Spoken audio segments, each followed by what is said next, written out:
চলুন আজকে আপনাদেরকে এসএলএসটি 11-12 এর জন্য একটা লাস্ট মিনিট সাজেশন দিচ্ছি। এই সাজেশনটা আমি 4 রকম ভাবে দেবো, ঠিক আছে। প্রথমে আমরা কি করব, সেট ওয়ানে দেখে নেব যে টোটাল যে 10টা ইউনিট আছে সেই 10টা ইউনিটের মধ্যে কোন টপিকগুলো আপনাদেরকে পড়তে হবে একটু গুরুত্ব দিয়ে সেগুলো দেখে নেব। সেট টুয়ে কি দেখে নেব, প্রত্যেকটা ইউনিটে যে টপিকগুলো বললাম সেই টপিকের ভিতরে কোন কোনগুলো বেশি গুরুত্ব দিয়ে পড়বেন সেটা দেখে নেব। 3 নাম্বার অল সিলেবাস থেকে কিছু জিনিস আছে যেগুলোকে আপনাকে অবশ্যই দেখতে হবে, সেগুলো দেখে নেব। আর 4 নাম্বার পরীক্ষায় কীরকম কোশ্চেন প্যাটার্ন আসতে পারে সেটা নিয়ে আমরা আলোচনা করে নেব। চলুন তাহলে কথা না বাড়িয়ে শুরু করা যাক। প্রথমে আমরা দেখে নেব জিওটেকটনিক, ঠিক আছে। জিওটেকটনিক থেকে আমরা 6টা ইউনিট খুব ভালো করে পড়বেন। আমার মনে হয়েছে এই 6টা ইউনিট থেকে প্রশ্ন আসার সম্ভাবনা অনেকটা বেশি টপিক থেকে। 1 নম্বর হচ্ছে continental drift theory, 2 number isostasy, 3 number plate tectonic বা পাঁচ সংস্থান, 4 নাম্বার সি ফ্লোর স্প্রেডিং সমুদ্রতলের বিস্তার, 5 নাম্বার আর্থকোয়েক বা ভূমিকম্প, 6 নাম্বার ভলক্যানো বা অগ্নুৎপাত। তাহলে কটা বললাম, 6টা টপিক ভালো করে একটু দেখে যাবেন। একটা হচ্ছে কন্টিনেন্টাল ড্রিফট মহাসঞ্চরণ তত্ত্ব, সমস্থিতি, প্লেট টেকটনিক মানে পাঁচ সংস্থান, সি ফ্লোর স্প্রেডিং ভূমিকম্প আর ভলক্যানো। এবার এর ভেতরে কোনগুলো পড়তে হবে সেটা আমরা কিন্তু পার্ট 2 এ আমরা বলে দেবো, সেট 2 এ আমরা বলে দেবো যে জিওটেকটনিকের কোন কোন জিনিসগুলো আমরা একটু ভালো করে দেখবেন। চলুন জিওমরফোলজি আমরা কি দেখে নেবো। 1 নম্বর হচ্ছে নন সাইক্লিক ইরোশন অর্থাৎ অচক্রাকার ক্ষয়চক্র, খুব ইম্পর্টেন্ট। পেং আর হ্যাক খুব ইম্পর্টেন্ট, ঠিক আছে। এখানে অচক্রাকারটা বেশি গুরুত্ব দেবে। আচ্ছা, 2 নম্বর হচ্ছে মেরিন ল্যান্ডফর্ম অর্থাৎ সামুদ্রিক যে ভূমিরূপগুলো সেগুলো বা সেখানে যে টার্মগুলো আছে ফেজ, ফোর্স, সোর্স এগুলো। আচ্ছা, 3 নম্বর হচ্ছে কাস্ট ভূমিরূপ, 4 নম্বর হচ্ছে উইন্ড বায়ুর ফলে গঠিত ভূমিরূপ, 5 নম্বর মাস ওয়াস্টিং, 6 নম্বর রান অফ বা জলপ্রবাহ, 7 নম্বর হাইড্রোলজিক্যাল সাইকেল, ঠিক আছে, বা জলচক্র, 8 নম্বর আচ্ছা রান আপটা দুবার লেখা হয়েছে, ঠিক আছে। তাহলে এখানে 7টা আমরা ভালো করে একটু পড়ে নেবো। তাহলে জিওটেকটনিক শেষ হলো, জিওমরফোলজি শেষ হলো। চলুন এবার আমরা দেখে নেবো থট থেকে হচ্ছে নিও ডিটারমিনিজম অর্থাৎ নবনিয়ন্ত্রণবাদ, খুব ইম্পর্টেন্ট। পজিটিভিজম প্রত্যক্ষবাদ, তারপর হচ্ছে বিহেভিয়ারালিজম আচরণবাদ, তারপর হচ্ছে মাত্রিক বিপ্লব কোয়ান্টিটিভ রেভলিউশন, তারপর হচ্ছে ইকোলজিক্যাল অ্যাপ্রোচ বাস্তুতান্ত্রিক দৃষ্টিভঙ্গি, তারপর হচ্ছে নারীবাদ, স্পেস মানে দেশ, নমোথেটিক এবং রিজিওনাল অ্যাপ্রোচ। এই 8টা জিনিসকে আমরা একটু ভালো করে ফোকাস করবেন। ক্লাইমেট থেকে হচ্ছে 1 নম্বর মনসুন বা মৌসুমী বায়ু, 2 নম্বর হচ্ছে এল নিনো, লা নিনো, এসওয়াই সাউথার্ন অসিলেশন, এগুলো একটু ভালো করে দেখে নেবেন। কোপেন, বিশেষ করে কোপেনের ভারতের শ্রেণীবিভাগটা ভালো করে দেখবেন, এবং ASBWE এই যে ম্যাচিংটা সেটা খুব ভালো করে দেখবেন, ঠিক আছে। আচ্ছা, থ্রনথয়েড কিন্তু খুব ডিপ থেকে পড়বে না, কথা হলে কি শ্রেণীবিভাগ দিয়েছিল আর উষ্ণতা প্রদেশগুলো এ কে কি করে, বি কে কি করে, আর আর্দ্রতা প্রদেশগুলো দেখে নেবেন এবং মানগুলো দেখে নেবেন। তারপর হচ্ছে সাইক্লোন ঘূর্ণবাদ, 6 নম্বর লোকাল উইন্ড, ঠিক আছে, সিজনাল উইন্ড, প্ল্যানেটারি উইন্ড, এই 3 ধরনের উইন্ডকে দেখে নিতে হবে। 7 নম্বর বায়ুমণ্ডলের স্তর, 8 নম্বর ট্রাইসেলুলার মডেল। তাহলে এখানে আমরা দেখলাম 8টা। ওকে, চলুন এরপর আমরা কি দেখে নেবো, এরপর দেখে নেবো বায়োজিওগ্রাফি। বায়োজিওগ্রাফিতে বায়োডাইভার্সিটি খুব ইম্পর্টেন্ট, ঠিক আছে। 2 নম্বর হচ্ছে সয়েল প্রোফাইল, খুব ইম্পর্টেন্ট। 3 নম্বর সয়েল অর্ডার মৃত্তিকা বর্গ, 4 নম্বর সয়েল প্রসেস, ঠিক আছে, মৃত্তিকার প্রক্রিয়া, 5 নম্বর হচ্ছে pH, 6 number soil erosion and conservation, 7 নম্বর হচ্ছে সয়েল সোশ্যাল ফরেস্ট্রি সামাজিক বনসৃজন। এই 7টা একটু ভালো করে আমরা একটু দেখে নেবেন। আচ্ছা ভাই, ইভিএস এনভায়রনমেন্ট জিওগ্রাফিটা চলুন আমরা একটু দেখে নিই। 1 নম্বর হচ্ছে বায়োম, খুব ইম্পর্টেন্ট। 2 নম্বর প্রাকৃতিক অঞ্চল মানুষের অভিযোজন বলে যে অধ্যায়টা আছে সেটা খুব ইম্পর্টেন্ট। 3 নম্বর বায়োজিওকেমিক্যাল সাইকেল, ওকে। 4 নম্বর হচ্ছে টার্মেটোলজি, এখানে কিন্তু প্রচুর টার্মেটোলজি ভালো আছে, ইকোলজিক্যাল নিচ, ইকোক্লাইন, ইকোটোপ, ঠিক আছে, এনপিপি, জিপিপি, এখান থেকে কোশ্চেন পড়বে। আচ্ছা, 5 নম্বর হচ্ছে পলিউশন আর হ্যাজার্ড, খুব ইম্পর্টেন্ট। তাহলে আমরা দেখে নিলাম। এবার ইকোনমিক জিওগ্রাফি, ঠিক আছে, ইকোনমিক জিওগ্রাফির মধ্যে এটা খুব ইম্পর্টেন্ট। ফর্মস অফ ইকোনমি অর্থাৎ কয় ধরনের আমাদের অর্থনৈতিক কার্যকলাপ আছে, উদাহরণগুলো খুব পড়ে। দুটো দেখবেন, একটা উদাহরণ আর একটা হচ্ছে কোন কালার শ্রমিক বলে। 2 নম্বর ফিশিং, 3 নম্বর হচ্ছে মিনারেল পাওয়ার রিসোর্স, 4 নম্বর হচ্ছে সাস্টেনেবল ডেভেলপমেন্ট, খুব ইম্পর্টেন্ট। 5 নম্বর হচ্ছে ওয়েবার এবং লস, খুব ইম্পর্টেন্ট, ঠিক আছে। এবার চলে আসবো ইন্ডিয়া থেকে দেখে নেবো একবার আঞ্চলিক যে ভিত্তিগুলো আছে। এখানে কিন্তু আপনাকে কি করতে হবে, যে কোন ভৌগোলিক কোন আঞ্চলিক ভিত্তিক কটা বিভাগ করেছে নামগুলো মনে করার দরকার নেই। কোন ভৌগোলিক কী বিভাগ দিয়েছিল, কটা বিভাগ ভাগ করেছিল সেগুলো। পরিবহন খুব ইম্পর্টেন্ট, বাণিজ্য খুব ইম্পর্টেন্ট, জলসেচ খুব ইম্পর্টেন্ট, নদী খুব ইম্পর্টেন্ট, জলবায়ু খুব ইম্পর্টেন্ট, ভূপ্রকৃতি, সেন্সাস, এই 8টা দেখলেই হবে। প্র্যাকটিক্যাল জিওগ্রাফি 5টা দেখবেন। এক হচ্ছে সার্ভে, অর্থাৎ এক হচ্ছে সার্ভে, 2 নম্বর হচ্ছে আর রিমোট সেন্সিং GIS, 3 নম্বর হচ্ছে টোপোসিট, 5 নম্বর থিমেটিক ম্যাপ, আর 5 নম্বর হচ্ছে স্ট্যাটিস্টিক। ঠিক আছে, তাহলে এখানে আমরা কি আলোচনা করলাম, প্রত্যেকটা ইউনিটের কোন কোন টপিক আপনারা গুরুত্ব দেবেন। তাহলে কটা টপিক হলো, 6 আর 7 13, 13 আর 8 21, 21 আর 8 29, 29 আর 30, 30 30 37, 37 40 42, 42 আর 5 47, 47 আর 10, 47 আর 10 57, 58 60, ওই 60টা মতো আপনাদের এই টপিকগুলোকে গুরুত্ব দিতে হবে। এবার চলুন আমরা এর পরের যে সেটটা করব, এই টপিকের মানে জিওটেকটনিকের কোন কোন বিষয়গুলো আপনারা পড়বেন, বেশি গুরুত্ব দেবেন সেগুলো দেখে নেব। তারপর আমরা কি দেখে নেব, তারপর ওভারঅল সিলেবাস থেকে কোনগুলো বেশি বেশি ইম্পর্টেন্ট সেটা দেখে নেব। এবার শেষে আমরা কোশ্চেন প্যাটার্ন দেখে নেব। ওকে, থ্যাংক ইউ। তাহলে আমরা দেখে নিই জিওটেকটনিকের মধ্যে আমরা 1 নম্বর অ্যাস্ট্রোস্ফিয়ারটা দেখবো, খুব ইম্পর্টেন্ট। 2 নম্বর সিসমিক শ্যাডো জোন খুব ইম্পর্টেন্ট। 3 নম্বর জিওথার্মাল গ্রেডিয়েন্ট খুব ইম্পর্টেন্ট। 4 নম্বর ভূত্বকের উপাদান অ্যাসেন্ডিং এবং ডিসেন্ডিং অর্ডার সাজাতে দিতে পারে। 5 নম্বর শিলার উদাহরণ, বিশেষ করে ফ্যানেরেটিক, হলোক্রিস্টালিন মানে রাসায়নিক গঠন অনুযায়ী যে আগ্নেয় শিলার শ্রেণীবিভাগগুলো আছে সেগুলো খুব ইম্পর্টেন্ট। আচ্ছা, মো স্কেল খুব ইম্পর্টেন্ট। 7 নম্বর ন্যাপ খুব ইম্পর্টেন্ট। 8 নম্বর নর্মাল ফল, রিজার্ভ ফল, স্টেপ ফল। 9 host, ramp valley, rift valley, স্তূপ পর্বত। 10 চ্যুতিভিগু, চ্যুতিরেখা ভিগু। 11 নম্বর ওই পর্বতের যে টার্মগুলো আছে, level of no strain, median mass, cratogen, এই টার্মগুলো কিন্তু খুব ইম্পর্টেন্ট পর্বত গঠনের। 16 নম্বর প্লেট টেকটনিকের দিকগুলো এবং প্লেট বাউন্ডারির ফলে কি কি ভূমিরূপ গঠিত হচ্ছে, দুটো প্লেটের ধাক্কা মারার ফলে কি কি ভূমিরূপ গঠিত হচ্ছে সেগুলো, এবং প্লেট মুভমেন্ট। 15 নম্বর Benioff zone, subduction zone, obduction zone. 16 নম্বর আইসোসিসমাল, হোমোসিসমাল লাইন। 17 নম্বর seismograph, Richter scale, Mercalli scale. 18 নম্বর PSLOF। 19 নম্বর অ্যান্টিপোড।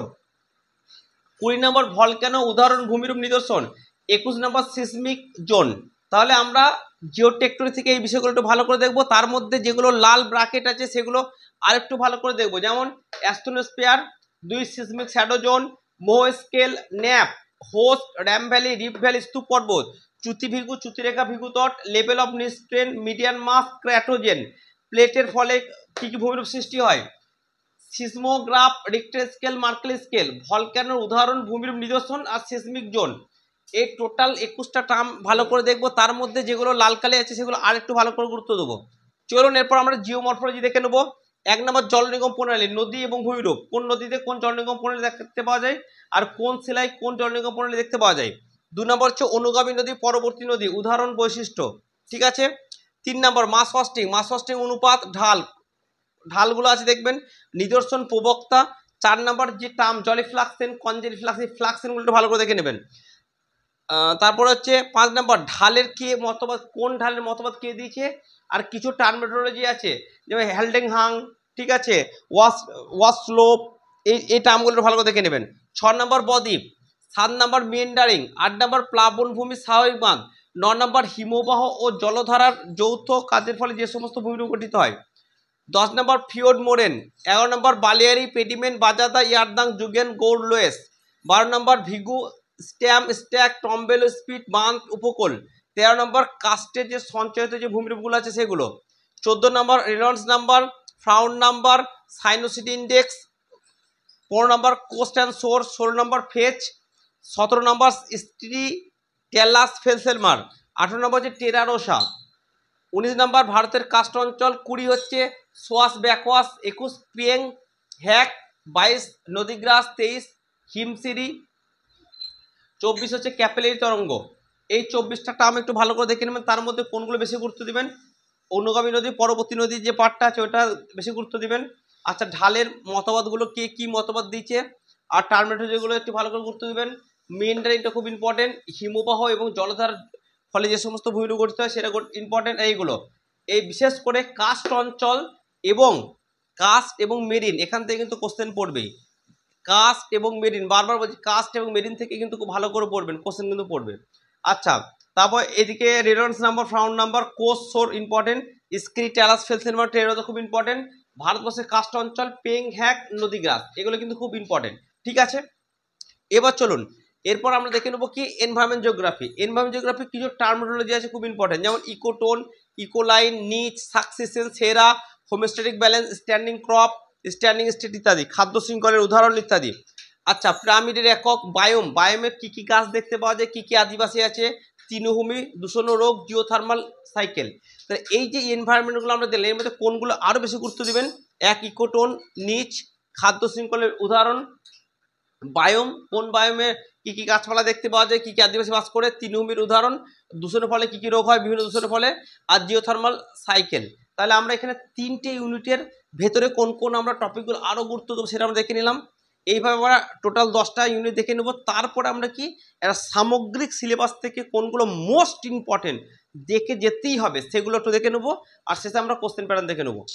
এবার আমরা তাহলে দেখে নিই ক্লাইমেট। ক্লাইমেট হচ্ছে অ্যালবেডো খুব ইম্পর্টেন্ট, ক্যাটাবেটিক অ্যানাবেটিক বায়ু, 3 নম্বর স্থানীয় বায়ু, 4 নম্বর ঘূর্ণবাত, 5 নম্বর ল্যান্ড এবং সি ব্রিজ, 6 নম্বর ডোলড্রাম আইটিসিজেড প্রত্যয়ন বায়ু, 7 নম্বর বৃষ্টিপাত, 8 নম্বর জিওস্ট্রপিক উইন্ড, 9 নম্বর রিলেটিভ হিউমিডিটি, 10 নম্বর যন্ত্র একক, 11 নম্বর মনেক্স, 12 নম্বর কোপেনের ভারতের ক্লাসিফিকেশন, 13 নম্বর হচ্ছে একমান স্পাইরাল, ঠিক আছে, আর 14 নম্বর মৌসুমী বায়ু। ঠিক আছে, এবার চলুন এবার হচ্ছে বায়োজিওগ্রাফি। বায়োজিওগ্রাফি হচ্ছে 1 নম্বর মাল, মোর, সোয়ার যে টার্মগুলো আছে সেগুলো দেখে নেবেন, সয়েল ক্যাটেনা, পেড, পেডন, পলিপেডন সেগুলো দেখে নেবেন, উইল্টিং পয়েন্ট। 5 নম্বর সয়েল অর্ডার, 6 মেগাথাম, মেসোথাম সেগুলো। 7 নম্বর উদ্ভিদের বৈশিষ্ট্য ও প্রকৃতি অনুযায়ী শ্রেণীবিভাগটা একটু দেখে নেবেন, লিথোসোল যে ভাগগুলো সেগুলো। 8 নম্বর হচ্ছে ফটোবিরিজম, 9 নম্বর রিল গালি ব্যাডল্যান্ড, এইগুলো কোথায় দেখতে পাওয়া যায় সেগুলো একটু দেখে নেবেন। তারপর সোশ্যাল ফরেস্ট্রি, সোশ্যাল ফরেস্ট্রি আমরা কি দেখবো, গাছের নাম, কোন গাছ কোথায় লাগানো হয়, এবং বেশ কিছু সংস্থা আছে সেগুলো একটু দেখে নেবেন। আচ্ছা, 11 পরিবেশ আইন, পরিবেশ আন্দোলন, পরিবেশ দিবস। ঠিক আছে, 12 অভয়ারণ্য, হটস্পট, বিভিন্ন প্রজাতির নাম, আলফা বিটা গামা যে বৈচিত্র্য সেগুলো। আচ্ছা, এবার ইকোনমিক জিওগ্রাফি কি দেখে নেবো, ফ্যান্টম ফাইল, ওকে। 2 সম্পদের কার্যকরী তথ্য, 3 নম্বর মাছ, মাছের উদাহরণ, ফিশিং গ্রাউন্ড, সংস্থা যে সংস্থাগুলো আছে, কোল, ঠিক আছে, ওএনজিসি ইত্যাদি। তারপর আমরা কি দেখে নেবো যে কৃষির ধরনগুলো দেখবো, কোন অঞ্চলে দেখতে পাওয়া যায়, সাস্টেনেবল কৃষি, জীবন ধারণ ভিত্তিক কৃষি করে দেখতে পাওয়া যায়, বাগিচা কৃষি করে দেখতে পাওয়া যায়। ওয়েবার খুব ইম্পর্টেন্ট, ওয়েবারে এমআই ইন্ডেক্স, তারপর আইসোটিম, আইসোটাপেন, ক্রিটিক্যাল আইসোটাপেন, লোকেশন ট্রায়াঙ্গেল, এই যে টার্মগুলো আছে খুব ইম্পর্টেন্ট। আচ্ছা, ভনথনের মডেলটা ইম্পর্টেন্ট, বিশেষ করে ভনথনের লোকেশন রেন যেটা আছে না, ওই রেনটাকে ভালো করে নেবেন। 18 নম্বর সাস্টেনেবল ডেভেলপমেন্ট খুব খুব ইম্পর্টেন্ট, এসডিজিআই, এমডিজিএস ইত্যাদি। Human geography, brain gain, brain drain, বিভিন্ন যে প্রকল্পগুলো আছে সেগুলো। আচ্ছা, HDI, human development index, gender development index, global hunger index খুব ইম্পর্টেন্ট, মাইগ্রেশন মডেল, বেকারত্ব ইত্যাদি। আচ্ছা, ইন্ডিয়া থেকে আমরা কি দেখে নেবো, ইন্ডিয়া থেকে হচ্ছে হিমালয় এবং দাক্ষিণতম মালভূমি, এগুলো খুব ভালো করে করবেন। হিমালয়ে যে সমস্ত টার্মগুলো আছে দেখবেন, ভাবর, ঠিক আছে, মরুস্থলী, ভূপ্রকৃতি টার্ম সেগুলো দেখে নেবেন। আর পর্বতশৃঙ্গ, গিরিপথ দেখে নেবেন। নদী হচ্ছে নদী, বিভিন্ন উপনদী, ডিসেন্ডিং অর্ডার, অ্যাসেন্ডিং অর্ডার সাজাতে বলবে, উত্তর থেকে দক্ষিণ সাজাতে বলবে, ঠিক আছে। বাঁধ, প্রকল্প, জলবায়ু যে টার্মগুলো আছে, আধি, তারপর লু, ঠিক আছে, মৌসুমি বিস্ফোরণ সেগুলো। আচ্ছা, তারপর সেন্সাস, ট্রান্সপোর্ট, ট্রেড, ট্রান্সপোর্টে কি দেখে নেবো, সোনালী চতুর্ভুজ, গ্রিন করিডর, ফিডার রোড ইত্যাদি। আচ্ছা, ট্রেডে আমরা কি দেখে নেবো, ভারত কি ট্রেড করে না করে, বেশ কিছু টার্ম আছে সেগুলো দেখে নেবো। থটে আমরা কি দেখে নেবো, থটে কিছু টার্মিনোলজি আছে, ঠিক আছে, সেগুলো পড়তে হবে, যে পেজ, প্যাসেজ, ঠিক আছে, জেন্ডিডিভা ইত্যাদি। বিভিন্ন উক্তি আছে, বিভিন্ন গুরুত্বপূর্ণ উক্তি সেগুলো দেখে নেবো। কিছু বইয়ের নাম সেগুলো দেখবো, যে মতবাদগুলো বললাম, প্রত্যক্ষবাদ, তারপরে নবনিয়ন্ত্রণবাদ, সেগুলো দেখে নিতে হবে। আর বিভিন্ন দৃষ্টিভঙ্গি যেগুলো আছে, নমস্ত্রিক দৃষ্টিভঙ্গি, আঞ্চলিক দৃষ্টিভঙ্গি ইত্যাদিগুলো। তাহলে এইভাবে কিন্তু আমরা সবগুলো দেখে নিলাম, এবার প্র্যাকটিক্যালটা দেখে নেবো, ঠিক আছে। এরপরে শেষে আমরা কি করব, শেষে আমরা যেটা করব যে টোটাল মোস্ট ওয়ান্টেড যেগুলো করতেই হবে সেটা আমরা দেখে নেবো, ঠিক আছে। আর একটা হচ্ছে আমি থটটা টোটাল এই যে সাজেস্টিভভাবে করেছি, এইভাবে কিন্তু থট আপনাদের 3-4 ক্লাসে আশা করছি শেষ করে দিতে পারবো। টোপোসিটটা খুব ইম্পর্টেন্ট। টোপোসিট আমরা কি কি দেখে নেবো, এক হচ্ছে টোপোসিটের কোন সিম্বল কোনটা ইন্ডিকেট করে, 2 নম্বর কিছু প্রোফাইল আছে, সুপারিম্পোজ প্রোফাইল ইত্যাদি প্রোফাইল আছে সেগুলো দেখে নেবো। কিছু সিট আছে, মিলিয়ন সিট, ডিগ্রি সিট, তাদের উদাহরণ স্কেল এগুলো একটু দেখে নেবো, ঠিক আছে। আচ্ছা, তারপর কোন স্কেলে কোন ম্যাথ সেটা দেখে নেবো। 3 নম্বর কিছু ম্যাথ পড়ে, যেমন রিডাকশন, এনলার্জমেন্ট ম্যাথ, আচ্ছা মিন মিডিয়ান মোড, এই ম্যাথগুলো দেখে নেবো। 4 নম্বর স্ট্যাটিস্টিক্সটা কিন্তু আমরা খুব ভালো করে দেখে নেবো, কারণ এখান থেকে হচ্ছে কোরিলেশন, তারপরে কোরিলেশনটা আছে, তারপরে আমরা আছে সিকোয়েন্স আছে, এই জায়গাগুলো আমরা একটু ভালো করে দেখে নেবো, ঠিক আছে। তারপর হচ্ছে রিমোট সেন্সিং খুব দেখে নেবো। রিমোট সেন্সিং যে টার্মগুলো, রেজুলেশন খুব ইম্পর্টেন্ট, ঠিক আছে। তারপর কোন দেশের কোন স্যাটেলাইট আছে সেগুলো একটু আমরা দেখে নেবো। আচ্ছা, তারপর দেখে নেবো প্রজেকশন কান্ট্রি, কোন প্রজেকশন কোন কান্ট্রিকে শো করে সেটা দেখে নেবো। আচ্ছা, বিভিন্ন ক্লাইমেটিক গ্রাফ, যেমন হচ্ছে আর্গোগ্রাফ, ক্লাইমোগ্রাফ, এক্স অক্ষে কি থাকে, ওয়াই অক্ষে কি থাকে, কেন, মাগি, র, স্কর্চিং, তাদের অবস্থা, সেগুলো একটু কিন্তু আমরা দেখে নেবো। এবার চলুন মোস্ট ওয়ান্টেড, অর্থাৎ যেগুলো মোস্ট ইম্পর্টেন্ট সেগুলো আমরা দেখে নেবো। কিরকম? এক হচ্ছে অল থিওরি, বারবার ভালো করে বলছি শুনে রাখুন, যতগুলো ইম্পর্টেন্ট থিওরি আছে থিওরিতে কিন্তু কোশ্চেন, প্রচুর পরিমাণে কোশ্চেন পড়বে। তাও প্রকল্প দেখে নেবেন, পরিবেশ দিবস থেকে কোশ্চেন পড়বে, পরিবেশ আইন থেকে কোশ্চেন পড়বে, অভয়ারণ্য থেকে কোশ্চেন পড়বে, ডাটা বুক থেকে কোশ্চেন পড়বে, প্রজাতি থেকে কোশ্চেন পড়বে, অল ইম্পর্টেন্ট ফর্মুলা, যেগুলো মেন ফর্মুলা, কোনটা কিসের ফর্মুলা, কোন ফর্মুলার কি কি ইন্ডিকেট করে সেটা। আচ্ছা, ডায়াগ্রাম একটু দেখে নেবেন, ডায়াগ্রাম বেস কোশ্চেন কিন্তু পড়বে। বিভিন্ন সংস্থাগুলো আছে, তাদের লোগো কি, তাদের উদ্দেশ্য কি, ফুল ফর্ম কি ইত্যাদি। বিভিন্ন তৃণভূমিগুলো দেখে নেবেন, ট্রপিক্যাল সাইক্লোন, উপজাতি, ঠিক আছে, ইত্যাদি। এবার চলুন আমরা যেগুলো, যে টপিকগুলো বেশি করে দেখবো সেগুলো দেখে নিই। এক হচ্ছে সার্ভে, খুব ইম্পর্টেন্ট। 2 হচ্ছে টোপোসিট, 3 নম্বর স্ট্যাটিস্টিক, 4 নম্বর হচ্ছে রিমোট সেন্সিং, 5 নম্বর থিমেটিক ম্যাপ, 6 নম্বর প্রজেকশন, 7 নম্বর ট্রান্সপোর্ট, 8 নম্বর ভূপ্রকৃতি, 9 নম্বর নদী, 10 নম্বর কন্টিনেন্টাল ড্রিফট, 11 নম্বর প্লেট টেকটনিক, 12 নম্বর সিফল স্প্রেডিং, 13 নম্বর আইসোস্ট্যাসিস, 14 নম্বর নন সাইক্লিক, 15 নম্বর কাস্ট, 16 নম্বর মেরিন ল্যান্ডফর্ম, 17 নম্বর মাস ফাস্টিং, 18 পজিটিভিজম, 19 নম্বর মাতৃ বিপ্লব, 20 নম্বর আচরণবাদ, 21 নম্বর হচ্ছে মনসুন, 22 নম্বর এল নিনো লানিনো, 23 নম্বর কোপেন, 24 নম্বর বিভিন্ন বায়ু প্রবাহ, 25 নম্বর জীববৈচিত্র্য, 26 নম্বর বায়োম, 27 নম্বর সুস্থায়ী উন্নয়ন, 28 নম্বর মৎস্য, 29 নম্বর শক্তি ও খনিজ সম্পদ ভারতের, 30 নম্বর ওয়েবার এবং লসের থিওরি, 31 নম্বর অর্থনৈতিক ধরন, আর 32 নম্বর অবশ্যই সেন্সাস। ঠিক আছে, চলুন আমরা এবার দেখে নেবো ফাইনাল পরীক্ষায় কোশ্চেন কিরকম প্যাটার্ন হতে পারে। এটা হলেই তাহলে টোটালটা আমাদের লাস্ট মিনিট সাজেশন কমপ্লিট হয়ে যাবে। 11-12 কোশ্চেন আমার যেটা মনে হয়েছে 19-এ যা কোশ্চেন হয়েছে তার থেকে একটু কঠিন হবে, কিন্তু খুব কঠিন হবে না। বারবার বলছি, কোশ্চেন কিন্তু 60টার মধ্যে, আমরা 60টার মধ্যে ইজি কোশ্চেন হবে 30টা, ইজি কোশ্চেন 30 থেকে 35টা হবে, ঠিক আছে, আমি 30টাই ধরলাম। আচ্ছা, মডারেট কোশ্চেন হবে আপনার নাই করে 15টা, ঠিক আছে, আর হার্ড কনসেপচুয়াল হবে 15টা, মানে এই 15টা কত হচ্ছে তাহলে 60 নাম্বার। এই হার্ড কোশ্চেন যেটা হবে এখানে কিন্তু আপনাদের একটু সমস্যা হবে। বারবার বলছি, যে 60টা কোশ্চেন দিবে সেই 60টা কোশ্চেনের ম্যাক্সিমাম কোশ্চেন কিন্তু আপনারা শুনেছেন সেই টার্মগুলো, এরকম নয় যে একবারে বিশাল কঠিন কোশ্চেন, কিন্তু অপশন খুব কাছাকাছি দিবে, ঠিক আছে। তাই আপনাদের কিন্তু খুব ভাবনা চিন্তা করে গোটা কোশ্চেনটা পড়তে হবে এবং অপশানগুলোকে দেখে উত্তর করতে হবে, ঠিক আছে। আমার যেটা মনে হয়েছে কোশ্চেন প্যাটার্ন কীরকম দিতে পারে, কিছু কোশ্চেন আপনাদের এখানে যেহেতু 11-12 তো সেই জন্য কিছু কোশ্চেন এ কলম বি কলম ম্যাচিং থাকতে পারে। আচ্ছা, কিছু কোশ্চেন থাকতে পারে কি বিবৃতি কারণমূলক থাকতে পারে, কিছু কোশ্চেন ডায়াগ্রাম বেস থাকতে পারে, কিছু কোশ্চেন ফর্মুলা বেস থাকতে পারে, কিছু হয়তো ক্যালকুলেশন দিতে পারে, ঠিক আছে। আর বারবার বলছি, যে কথাটা মনে রাখবেন, কোশ্চেন কিন্তু অপশন খুব কাছাকাছি হবে, ঠিক আছে। কোশ্চেন যে খুব কঠিন হবে তা নয়, কিন্তু আমরা ওখানে বুঝতেই পারবেন না যে কোনটা ঠিক করবো ভুল করব। আমি দেখবেন আমার জিও প্যারাডাইস পার্ট 3 বইটা যারা কিনেছেন সেখানে কোশ্চেন প্যাটার্নগুলো দেখবেন, আমি চেষ্টা করছি কোশ্চেন খুব সহজ করা আছে কিন্তু অপশানগুলো খুবই কাছাকাছি করা আছে, যাতে একটা ফাইনাল পরীক্ষা নেই একটা আমি ফিল আপনাদেরকে দিতে পারি, ঠিক আছে। এই যে লাস্ট মিনিট সাজেশনটা দিলাম এটা খুব ভালো করে একটু আপনারা করবেন, ঠিক আছে। আর 14 তারিখ রবিবার পরীক্ষার জন্য সবাইকে অল দ্য বেস্ট, আশা করছি পরীক্ষা ভালো হবে। বারবার বলবো, কোশ্চেনটা পড়ে প্রথম থেকে শেষ পর্যন্ত ভালো করে পড়ে প্রত্যেকটা অপশন পড়ে কিন্তু আপনারা করবেন। তার কারণ 15 থেকে 20টা কোশ্চেন কিন্তু খুবই কনসেপচুয়াল থাকবে, আপনাদের মাথা কিন্তু ঘুরিয়ে দেবে, ঘাম কিন্তু বার করে দেবে, ঠিক আছে। আর 30টা কোশ্চেন তো সহজ থাকবে, যেটা সবাই পারবে। ওকে, থ্যাংক ইউ।